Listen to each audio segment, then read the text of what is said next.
Yo, what it do, YouTube? It's your boy ColtsTalk. We're back with another video, and today it's Colts victory week again.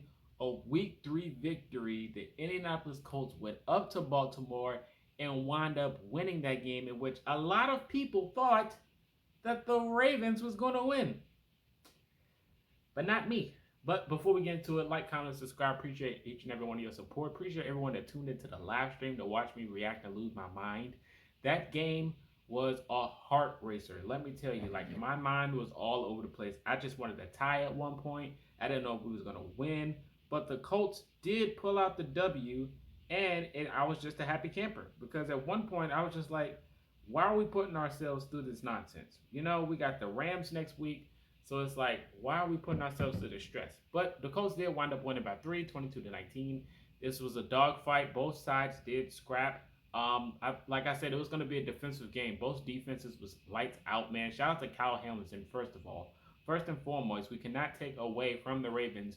Their defense was playing amazing. Kyle Hamilton was about to break the sack record if we didn't find a way to stop him at one point, because every third down, Kyle Hamilton was blitzing. I don't know how Gardner Minshew didn't see that, but even we seen it on the TV. We was calling the blitz before it happened, but Kyle Hamilton was blitzing almost every other snap. He was playing lights out. He was swatting footballs, pretty good in coverage, and good at tackling as well. He was shooting the gaps. Like, he was a menace the whole game. So shout out to him. But it's not about him. Today, we're talking about the Colts. The Colts won. It was a good victory. Gardner Minshew started his first time today. Anthony Richardson was out due to a concussion. And there was a lot of worries going into this game about that scenario. But Gardner Minshew put the doubts away, even besides the hold down of Orlovsky's situation when he ran out of the end zone for a safety. He still found a way to get the Colts in position to win the game. Shout out to our kicker, who we paid a lot of money to in the offseason, and which was a lot of questions as well. Matt Gay put the team on his back. 50-yard field goal after 50-yard field goal after 50-yard field goal. And I want to say the suspense that we had on Justin Tucker when he kicked that ball and missed, it was nothing like it. My heart literally skipped 2 beats. It literally skipped 2 beats. I could not even imagine and fathom that this Justin Tucker missed a field goal at home. Now, when he missed the field goal in Cincinnati, I was like, it was on the road. He'll get over it. He's at home. This is his stomping grounds. He winked at us earlier when he made the field goal. He'll be fine. But when he missed that field goal, you couldn't tell me that the Colts didn't have a chance of winning when he missed that field goal. Let's hop into the Colts defense first of all. The Colts defense is amazing. And it's definitely underrated in a lot of people's eyes. But I think the Colts defense has something special growing up. I mentioned the D-line and the edge rush before the game started and how good they could be, but they was wreaking havoc. And I mentioned, like, this might be one of the most athletic defensive lines we've seen in a while, and they're very fast. They're much faster. With Dio out there, it was his birthday. Grover Stewart wreaking havoc. Then you got DeForest Buckner just clumping up the middle. He's just clumping up the middle. Then you got Kwity Paye on the opposite side, who had an amazing game. And then you got Samson Ebukam, who was the new acquisition this offseason, replacing Yannick Ngakoue from last year. He was a dog all over the field, man. And shout out to Juju. Juju debuted today in the Baltimore game against an undefeated team, and he made his presence felt. I didn't know how good he was at tackling until I seen him in a Colts jersey.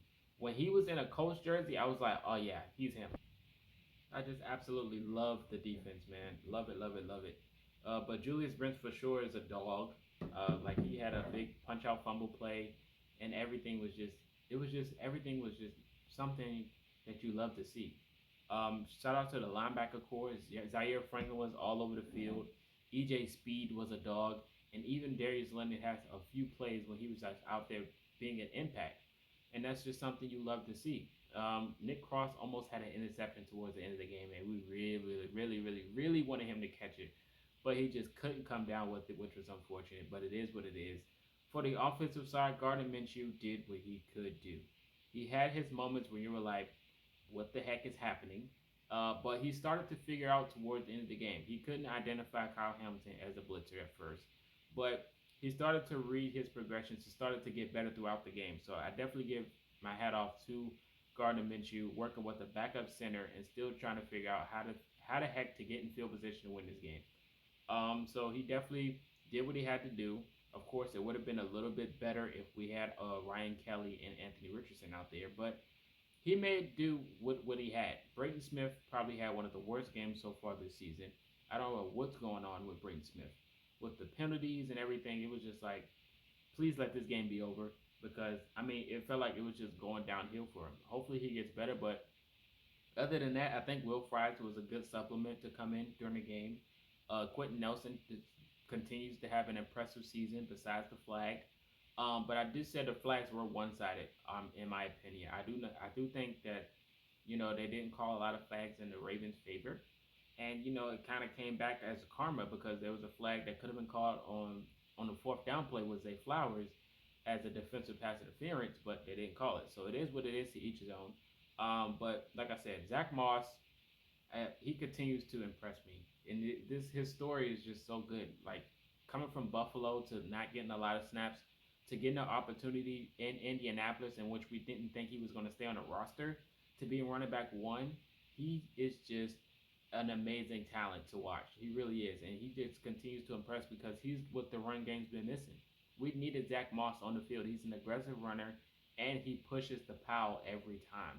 There was the one play when Jadavion Clowney shot the gap, and he just tried to tackle Zach Moss, and he just whipped off him like he was a feather. Zach Moss is a dog, man. He's just a presence that we love to see. Shout out to Michael Pittman Jr. continuing to make plays, especially in crunch time. It was something I didn't even expect to happen. Gardner Minshew just sailed it, and he wound up catching the ball, losing his helmet, and still staying with it. It was impressive. The tight end room was a little. It was something that I mean, the tight ends wasn't really used today. Like there was a few passes thrown to Colin Granson, but he dropped it. But the tight ends wasn't used as we expected. Ogletree was out there, but I feel like if we had Jelani Woods and Will Mallory, it probably would have been used a little bit more. But other than that, I think the blocking side was pretty good. The offensive line, in my opinion, did what they could do. I think the run blocking is continuing to get better, which is a sign you would like to see. Other than that, I think we did a good job stopping Mark Andrews in this game, and that's Lamar's favorite target. Zay Flowers, he had his moments, but Mark Andrews was the biggest circle, the biggest threat in my opinion.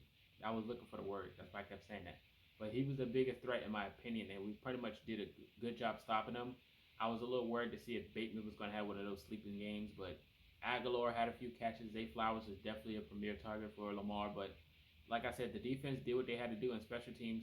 Besides that punt return, I think special teams had a really solid job today. Coach Shane Steichen continuing to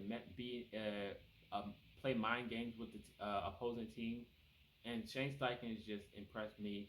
Over 3 weeks, a rookie coach going into this team, and trying to turn it around, and he's holding people accountable, and they're going out there and playing some good football, going up against an undefeated team, and I mentioned like the Ravens, the week one and week two, they were in dogfights, and people just laughed at me. It was like, no, it was a dogfight, 16-point lead, yada yada yada. And if you think the Colts are going to do something, you're crazy. Focus on your analysis, and the Colts wind up winning the game. They called me a madman when I said the Colts had a chance of winning, but the weather played a factor, and the Colts was out there putting up pressure as well, and they just couldn't seem to hold on to the football. You know, the football is played on both sides, the Colts and the Ravens, and the Ravens just couldn't seem to hold on to the football. And it was a slippery game. I mean, I guess you can blame the weather, but I think the Colts just went out there and wanted to win. The Ravens had chances to steal it, and it just didn't take advantage. And it is what it is at the end of the day. The Colts won. We move on. We face the Rams next week.